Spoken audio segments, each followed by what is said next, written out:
Alrighty, you guys, what's going on today? So today I want to talk to you guys a little bit about the KRK Rokit frequency range. Now, if you guys don't know about KRK Rokit studio monitors, KRK began manufacturing their studio monitors back in 2003, and those are the Generation 1 studio monitors. We are currently in 2020, and you are looking at the KRK G4 8s.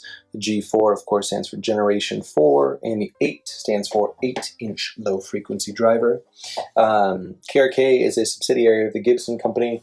They're best known for crafting really high quality yet budget friendly studio monitors for professional and home environments.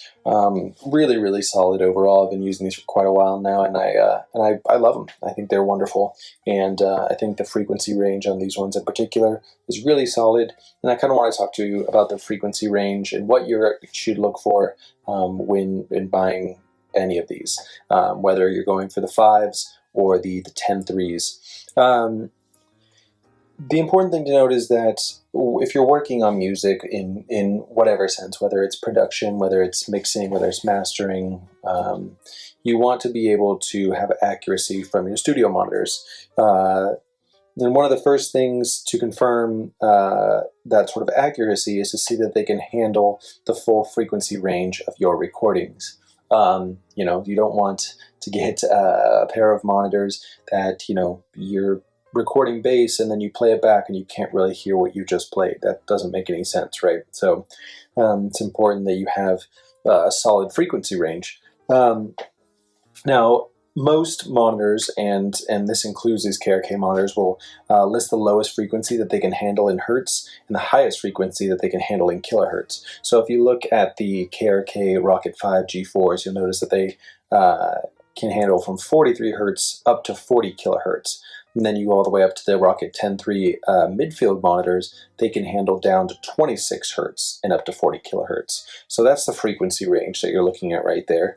For most recording work, and I'm talking specifically recording here, 50 hertz to about 20 kilohertz and above is more than adequate. You don't need anything else crazy. And I'll get into it, but the overall frequency range is a little less critical than the monitor's ability to reproduce all those frequencies without distortion or variation. So, beyond the frequency range, you do want that flat frequency response as well. But yeah, like I said, 50 hertz to about 20 kilohertz, more than enough for recording, which is why I think that if you're solely recording, if you're solely producing, the Rokit 5s and the Rokit 7s will be more than enough.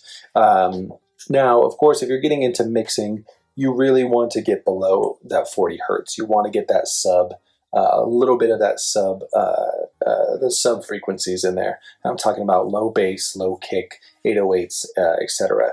In that case, you're going to definitely want to go for the Rokit 8 G4s or the Rokit 10-3s. Because you're not going to be able to hear sort of an honest representation of your very low end with the other ones. Now, of course, if you're mixing really bass heavy music like EDM, hip hop, maybe you are working in 5.1 or 7.1 surround sound mixes, you might want to consider getting a studio subwoofer as well, just to handle those frequencies that are about 30 hertz or lower. And KRK makes a wonderful subwoofer as well. But yeah, that's pretty much it about the KRK Rokit frequency range. If you guys have any questions about different frequency ranges in studio monitors, what do you need for your environment or for whatever you are doing, please feel free to let me know in the comments. Alrighty, you guys, take it easy.